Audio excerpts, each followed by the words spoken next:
Salam sejahtera untuk kita semua. Kami dari kelompok 2, saya Hana dan rekan saya Hanifah, akan mempresentasikan tentang analisis strategi manajemen PT Mustika Ratu Tbk. PT Mustika Ratu Tbk merupakan perusahaan terkemuka yang bergerak di sektor consumer good industry, khususnya bidang kosmetik and household, dengan kegiatan usaha produksi dan perdagangan kosmetik, perawatan tubuh, dan jamu tradisional berbasis teknologi dan kegiatan usaha lain yang berkaitan. Selanjutnya, strategi MAP merupakan diagram yang mendokumentasikan tujuan strategis perusahaan yang disusun berdasarkan perspektif balance scorecard, yang dibagi menjadi financial perspektif, customer perspektif, internal business process, learning and growth. Termasuk di dalamnya juga visi dan misi perusahaan. Visi perusahaan PT Mustika Ratu Tbk sendiri menjadikan Royal Heritage Indonesia dan ramuan rahasia berbasis kekayaan hayati sebagai dasar untuk industri perawatan kesehatan dan kecantikan yang holistik dengan didukung proses riset dan teknologi berkelanjutan untuk memberikan manfaat bagi masyarakat dan lingkungan. Dengan misi perusahaan, sumber daya manusia yang berkomitmen dan kompeten, pengelolaan perusahaan yang baik, berdisiplin tinggi, dan tangkas, menciptakan inovasi yang relevan dan memberikan manfaat bagi masyarakat dan lingkungan, mengutamakan kepuasan pelanggan, dan menggunakan riset dan teknologi untuk kemajuan perusahaan. Nah, balance scorecard sendiri ini dilihat dari objektif mulai dari financial, customer, internal business, dan learning and growth. Dengan fokus finansial perspektif itu meningkatkan profit dari perusahaan, dan untuk customer perspektif ini untuk menahan para customer agar tetap menjadi pelanggan di perusahaan ini. Dengan internal business process itu dengan mengembangkan produk-produk baru, dan learning and growth itu dengan fokus untuk meningkatkan pengetahuan dan juga training untuk pengetahuan dasar dan kepemimpinan bagi para karyawan perusahaan. Untuk lebih lengkapnya nanti akan dijelaskan di belakang oleh rekan saya Hanifah. Selanjutnya, ini dari analisis laporan keuangan. Analisis laporan keuangan ini dibagi berdasarkan mulai dari liquidity. Rasio likuiditas ini dibagi dari current ratio. Current ratio ini dari PT Mustika Ratu tahun 2021 bernilai di atas 2. Hal ini menunjukkan bahwa perusahaan memiliki kemampuan melunasi hutang 2 kali lebih besar dari hutang perusahaan yang punya. Dan untuk quick ratio ini hingga 2021 bernilai di atas 1, yang menunjukkan bahwa perusahaan sanggup melunasi kewajibannya secara cepat, namun tidak efisien dalam memanfaatkan asetnya. Dan cash ratio bernilai di atas 1 menunjukkan bahwa perusahaan memiliki kas dan setara kas yang dapat dengan mudah digunakan untuk melunasi semua hutang jangka pendek. Untuk leverage itu dibagi berdasarkan debt to asset ratio. Ini nilainya masih di bawah 100%, yang menunjukkan bahwa debt to asset ratio dapat dikatakan baik dan hutang perusahaan masih wajar dan normal. Untuk debt to equity ratio dapat ditunjukkan dari 2017 hingga 2021, perusahaan menggunakan hutang secara besar untuk modal bisnis, dan time interest earn ratio-nya dari tahun 2021 ini sebesar 3,65, yang artinya laba operasi perusahaan 3,65 kali lebih besar dibandingkan biaya beban bunga tahunan. Untuk activity ratio ini dibagi menjadi average collection period yang bernilai 47,5 hari, yang menunjukkan bahwa waktu yang dibutuhkan Mustika Ratu untuk mencairkan piutangnya adalah 47,5 hari. Dan days of inventory ini terjadinya peningkatan nilai yang dapat menunjukkan bahwa selama pandemi COVID-19 penjualan tidak begitu banyak. Dan untuk networking capital turnover dari 2017 hingga 2021 bernilainya positif, menunjukkan bahwa perusahaan memiliki kemampuan dalam membayar kewajiban lancarnya dengan cepat tanpa harus menambahkan hutang ataupun menambah investor. pada fixed asset turnover ini tidak ada kenaikan atau penurunan yang signifikan. Selanjutnya kita lihat dari profitability. Ini dilihat dari gross profit margin.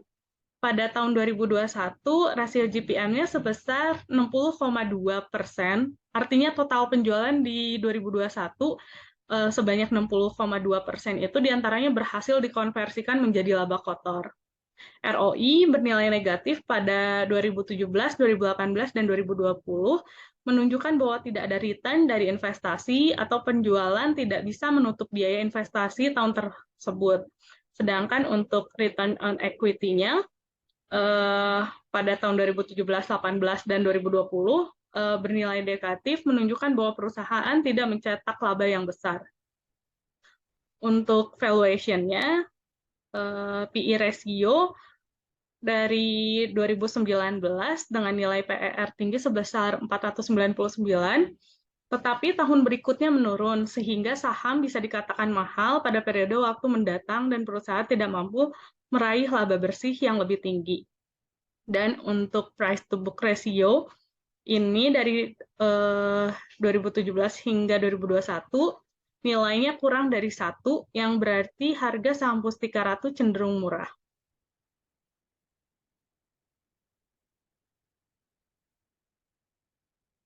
Ini untuk fase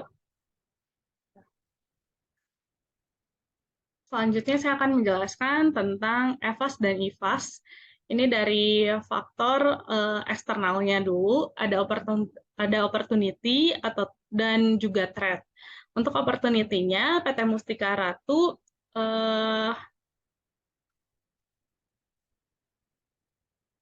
yang pertama itu populasi Indonesia lebih dari 210 juta dan Indonesia adalah negara terpadat keempat dunia. Jadi PT Mustika Ratu mempunyai pangsa pasar yang masih tinggi dan Indonesia kaya akan sumber daya alam dan pertanian, sehingga bahan baku dari perusahaan ini terjamin untuk kelangsungannya. Di pusat kota, pasar ini menyimpan potensi lebih dari 100 juta konsumen muslim. Di Malaysia, Mustika Ratu mengadakan penjualan dan menggunakan saluran distribusi pesanan melalui pengiriman di Hong Kong dan Belanda. Situs web perusahaan mengundang distributor yang memenuhi kriteria tertentu untuk membentuk aliansi strategis. Tetapi dari eksternalnya ini ada threat-nya juga, seperti krisis keuangan Asia telah menghancurkan perekonomian Indonesia, tingkat kebangkrutan domestik meningkat secara dramatis, hampir setengah dari 200 bank di Indonesia bangkrut dan bertambahnya pengangguran setiap harinya. Untuk faktor internalnya, strength-nya Mustika Ratu adalah produsen kosmetik dan suplemen herbal tradisional terkemuka di Indonesia. Dan Mustika Ratu membuka 14 gerai rumah Mustika Ratu di pusat kota besar, memiliki 4.000 agen, 1.300 penasihat kecantikan, dan 40.000 gerai retail, dan memiliki standar halal, dan fokus pada pasar domestik dengan melindungi posisi yang ada. Tetapi mempunyai weakness dengan banyaknya jenis produk membuat perusahaan harus jeli melihat produk unggulannya dan normal attrition diatur dengan baik, di mana karyawan yang tidak berprestasi tidak diperpanjang kontraknya. Ini untuk tata kelola perusahaan yang baik, good corporate governance, bagi SIGI. PT Mustika Ratu Tbk berkomitmen untuk menerapkan prinsip GCG secara konsisten demi bisnis yang berkelanjutan. Dalam pelaksanaannya, perseroan berpedoman pada 5 prinsip dasar sebagai berikut. Yang pertama itu transparansi. Perseroan secara konsisten berinisiatif memberikan informasi yang jelas, akurat, dan relevan kepada pemegang saham dan pemangku kepentingan mengenai kinerja perseroan.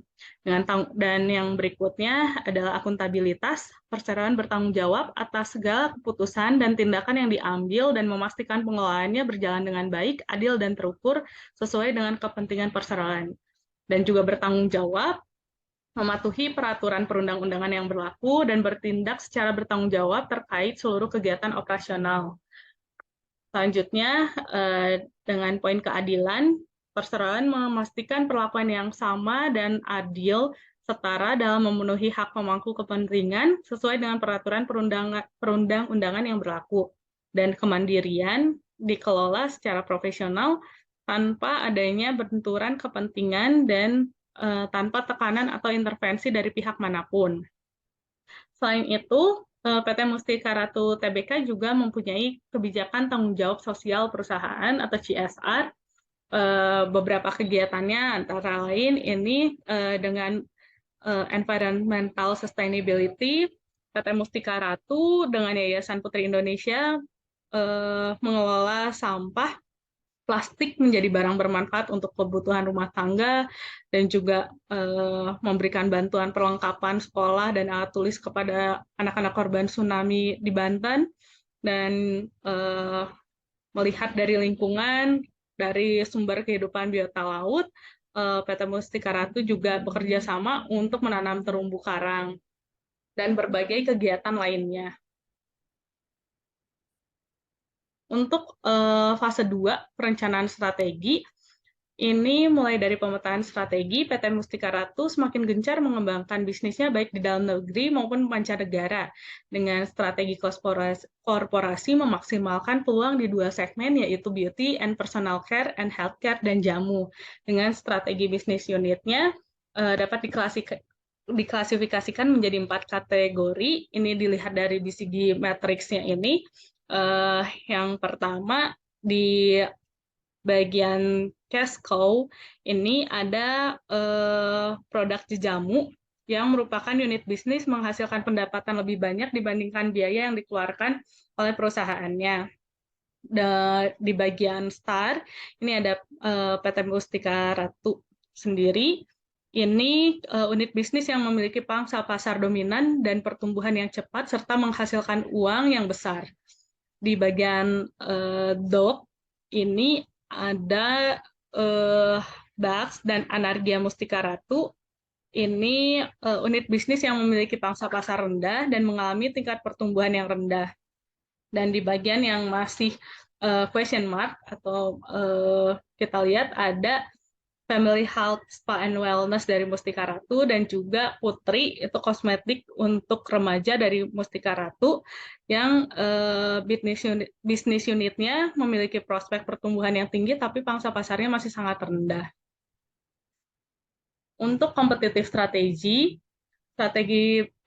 biaya rendah atau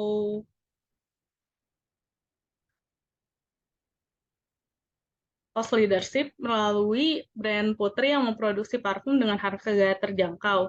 Berikutnya, strategi pembedaan produk differentiation itu melalui produk jamu dengan konsep cafe, dan strategi fokus produk atau jasa itu dari Family Health and Spa dengan singkatan HOMR.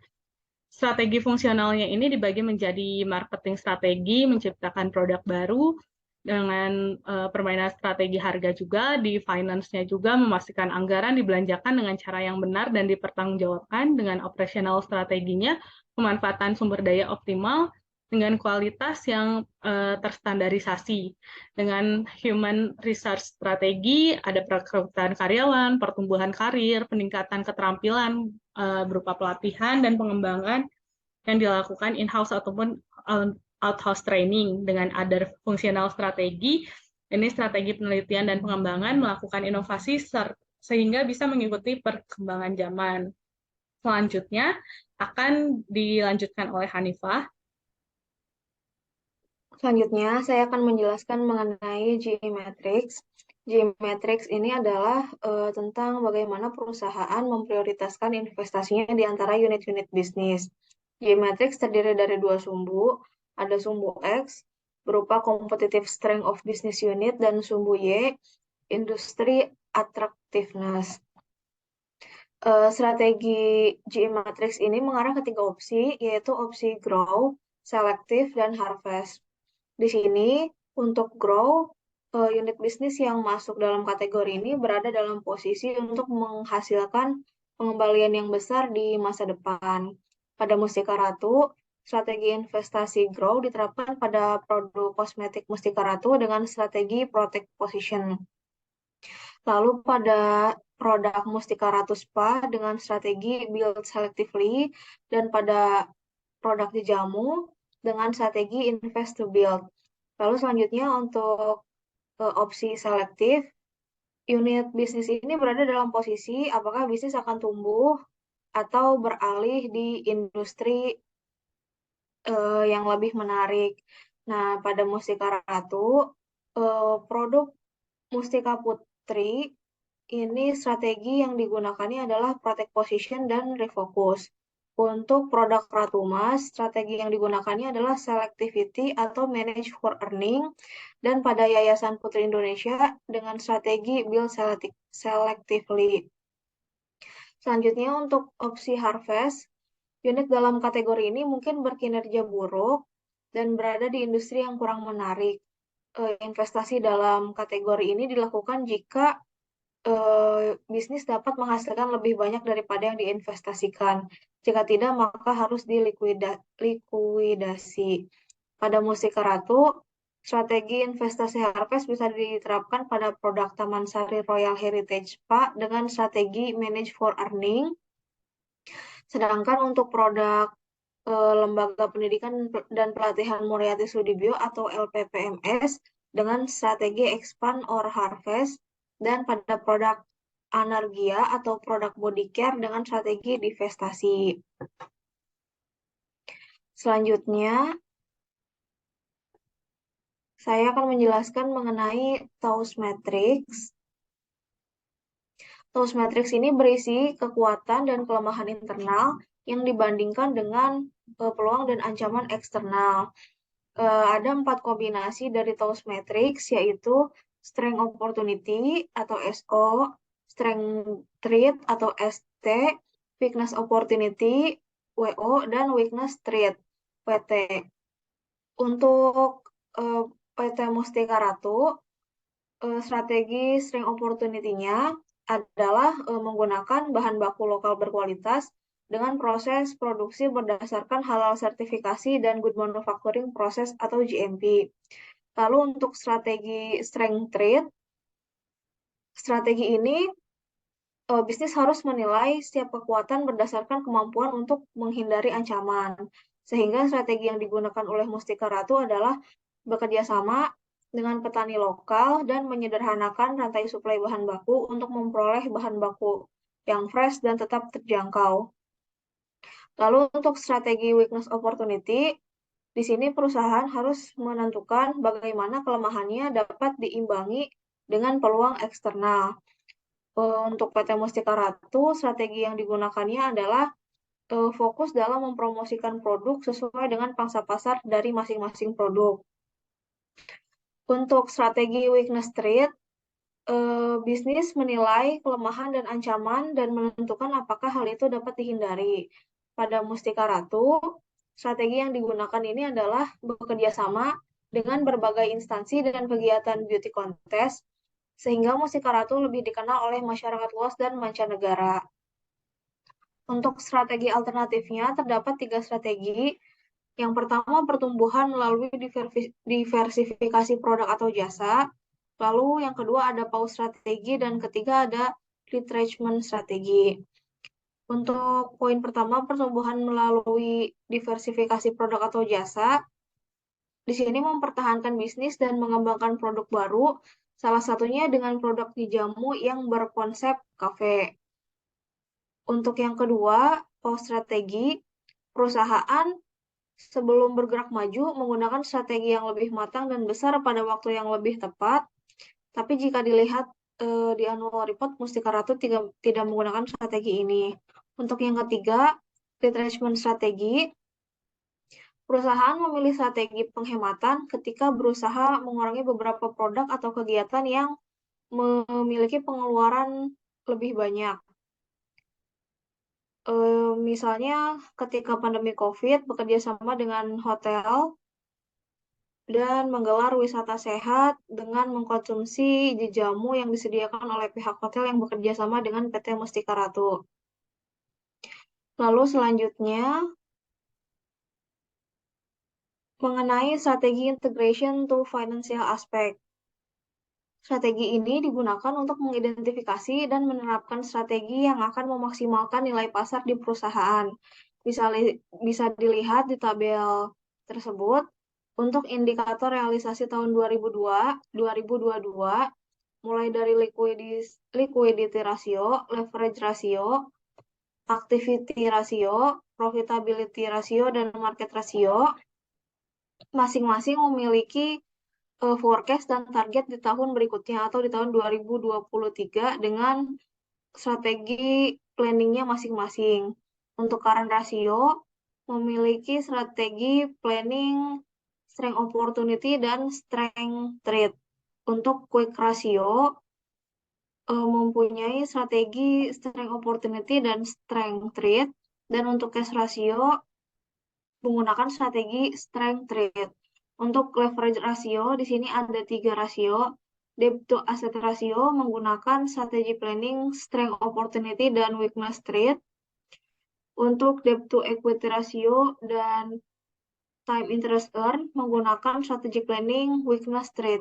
Selanjutnya untuk activity ratio, PT Mustika Ratu untuk average collection period dan days of inventory menggunakan strategi strength trade, dan untuk net working capital turnover menggunakan strategi weakness opportunity dan weakness trade, dan untuk fixed asset turnover dan total asset turnover menggunakan strategi strength trade. Berikutnya untuk profitability ratio dengan indikator gross profit margin, perusahaan menggunakan strategi strength opportunity. Lalu untuk indikator return on investment dan return on equity, perusahaan menggunakan strategi strength opportunity dan strength trade. Berikutnya untuk indikator market ratio, price earning ratio, perusahaan menggunakan strategi strength opportunity dan strength trade, serta untuk price to book ratio, perusahaan menggunakan strategi strength trade. Selanjutnya,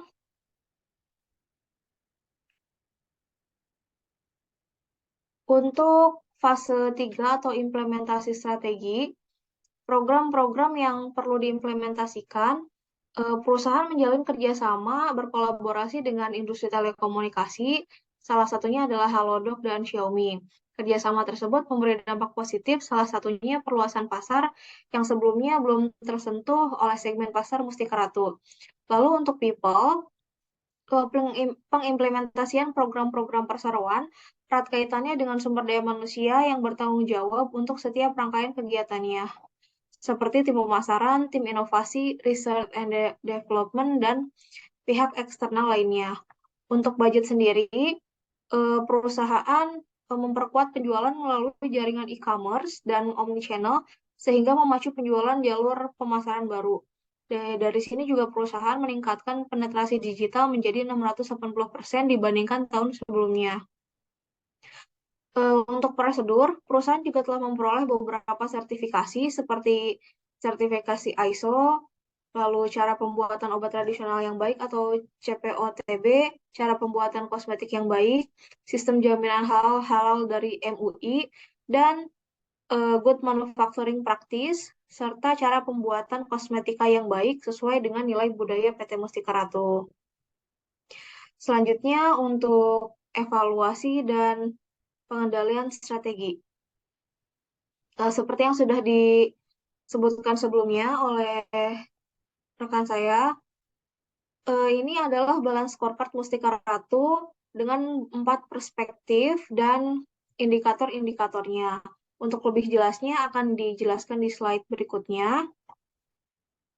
Di sini dari masing-masing perspektif memiliki indikator, parameter, dan inisiatif atau program perusahaan masing-masing.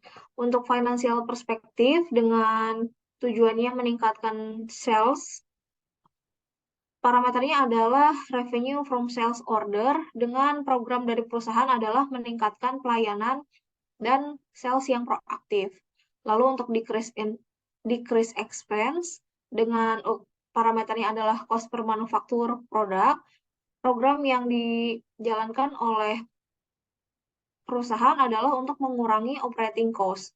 Lalu untuk meningkatkan company profitability dengan parameter profit margin, perusahaan melakukan program mengurangi expense dan meningkatkan sales. Begitu juga untuk internal business process. Salah satunya adalah dengan tujuan meningkatkan proses efisiensi dengan parameter rata-rata number of steps or time per process dengan program yang dijalankannya adalah mengurangi cycle time.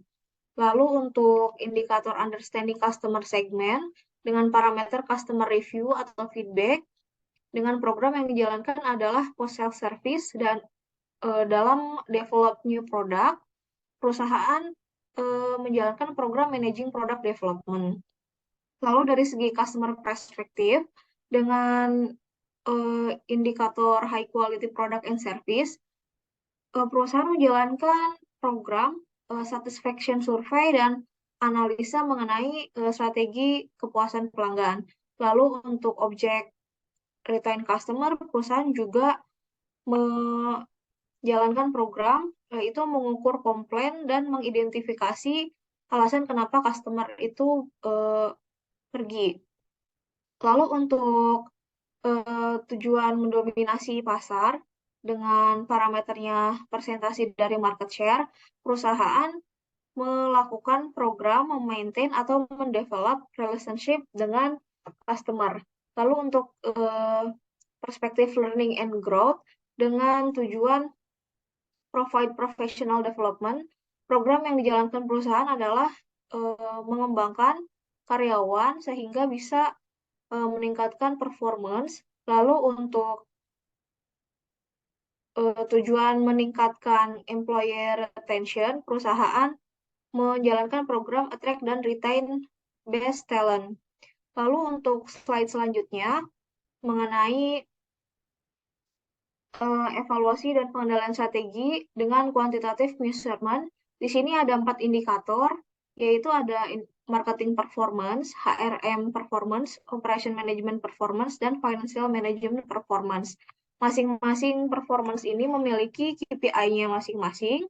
Untuk KPI di marketing, salah satunya adalah brand image, dengan description-nya bekerja sama dengan brand ambassador celebrity, dengan satuan unitnya adalah presentasi dengan bobotnya 30%, dengan target pencapaiannya harus di atas 95%.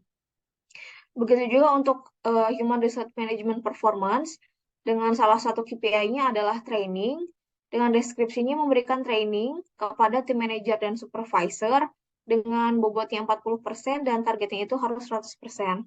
Untuk Operation Management Performance, salah satunya adalah inovasi produk, dengan deskripsinya itu inovasi produk sesuai dengan kebutuhan pasar, dengan bobotnya itu 20% dan ditargetkannya harus ada satu inovasi produk.